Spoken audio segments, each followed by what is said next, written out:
I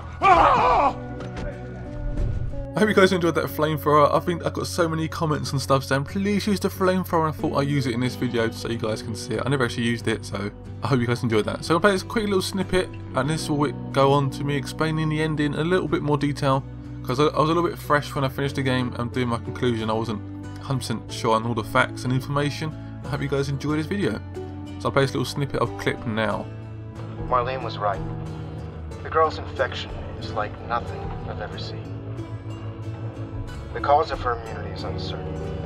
As we've seen in all past cases, the antigenic titers of the patient's cordyceps remain high in both the serum and the cerebrospinal fluid. So that little bit of recorder was based around a recording that was found on the hospital level, and he speaks about past patients. So he said apparently as much as 12 past patients where they're being infected and they haven't turned into like a runner or infected or anything like that. They've had 12 past patients, 12, not just Ellie. 12, and they've all failed, they've all died, and that's the end of that. They haven't actually found a cure for it yet, but obviously this fungus infection has been going for 20 years, 20 whole years. It's a very, very long time indeed, and basically Ellie might be the last hope to find that one cure. So, but they've already experimented on 12 people already and not found anything that can either like save the world or anything like that. They found out what the infection is and what it does, but they can't actually find a cure for it, and apparently she's one of the best patients who've ever got. She has like one of the highest immune systems to it and stuff like that. Basically the fungus sort of hits the brain and sort of infects it. Apparently it starts to go down your spinal cord as well, and she's got like really good immunity to it and stuff, which is great, but there's no guarantee that the cure will be found from Ellie at all. So in fact, when Joel's saying about they've found people before and it hasn't helped, that's sort of true, and I know it's sort of bent truth. I mean, they have experimented before, but Ellie could have solved that problem. Ellie could have potentially saved the planet almost, or humanity, and it's a little bit dodgy. But when I first got into the Joel situation, I felt a little bit bad. He sort of enrages himself, almost like just powering along, just killing innocent fireflies who are pretty much good people. They're trying to find a cure, they're trying to save humanity, and he just takes out so many in the most brutal way possible. He's angry. Ellie is seen as his only daughter, basically. His only sort of love, not love in that way, but sort of family. And yeah, that's how it sort of happens, really. So I feel a little bit more closer to Joel now. So I felt a little bit sort of dodgy at the time when I played the game, and I was like being forced to kill these people in the hospital to finish the game off and kill like innocent doctors and stuff like that. Yeah, so I do feel a little bit better now that the fact that the Fireflies have experimented before in the old university and the hospitals, experimented on people that were immune to the infection.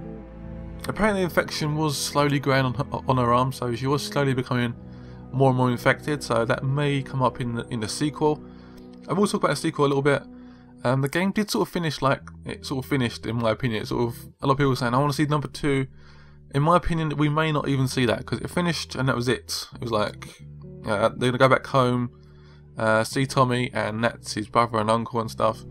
And I just felt like that's the sort of conclusion that was going to come from. I mean, the Fireflies could come back to sort of get Ellie, or Ellie could like find out and want to go and find them herself so we could take control of Ellie.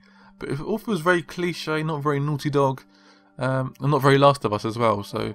Because The Last of Us wasn't a cliche game at all. The ending was surprising for me. It was very, very surprising to watch, and it was a game that I enjoyed very much. And if they did do a sequel, I want to see something unique and on the PS4, and that just completely ups the visuals and ups the story, keeps the story as engaging, as intense. And yeah, I'm two ways about seeing a sequel. I want to see Naughty Dog do something different, but also I want to see them play about that as well. Because that Last of Us universe was amazing. The infected were like, they're zombies, but they're a lot different than zombies as well, which is really, really cool. So yeah, that's the sort of conclusion to the end. I hope you guys sort of understand it a little bit more. I'm going to leave some little recordings for you that was found on the last level. The full recording from the medical doctor dude, and 2 from Marlene, little diary entries. Basically, they find Ellie on the 28th, and she's got a conflict between like having the operation or not. Obviously, she does go ahead with it, but Also comments about Anna. Anna's Ellie's mum obviously died during the infection stage, and yeah, so it's not like a family element where the family becomes completely immune. It's just like one-offs almost. So obviously it's getting that it's 20 years after the thing's done, so it's going to be very, very hard to find people that have been infected but are completely immune to the infection. So hence Ellie's the last hope, and Joel decides to take things into his own hands still. But I do feel slightly better that they've experimented 12 times before, so yes. Very interesting. Hope you guys enjoyed this. If you guys want to see more of me like explaining the ending and stuff, let me know in the comments of other games. Press the like button, leave a comment below about your thoughts, and I'll see you guys very soon. Bye bye. Marlene was right. The girl's infection is like nothing I've ever seen. The cause of her immunity is uncertain. As we've seen in all past cases, the antigenic titers of the patient's cordyceps remain high in both the serum and the cerebrospinal fluid.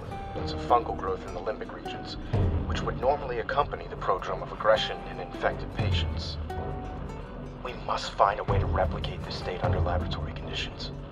We're about to hit a milestone in human history, equal to the discovery of penicillin. After years of wandering in circles, we're about to come home, make a difference, and bring the human race back into control of its own destiny. All of our sacrifices and the hundreds of men and women who've bled for this cause, or worse, will not be in vain.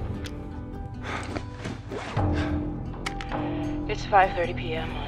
on April 28th. I just finished speaking, more like yelling at our head surgeon. Apparently there's no way to extricate the parasite without eliminating the host. Fancy way of saying we gotta kill the fucking kid. And now they're asking for my go-ahead.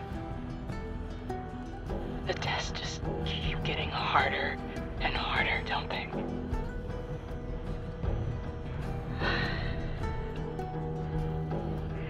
I'm so tired. I'm exhausted. And I just want this to end.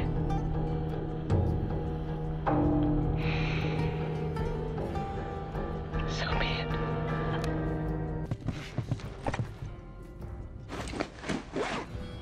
Hey, Anna. It's been a while since we spoke. I just gave the okay to proceed with the surgery. I really doubt I had much of a choice. Asking me was more of a formality. I need you to know that I've kept my promise all these years. Despite everything that I was in charge of, I looked after her.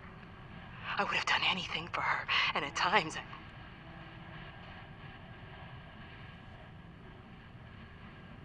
here's a chance to save us. All of us. This is what we were after. What you were after.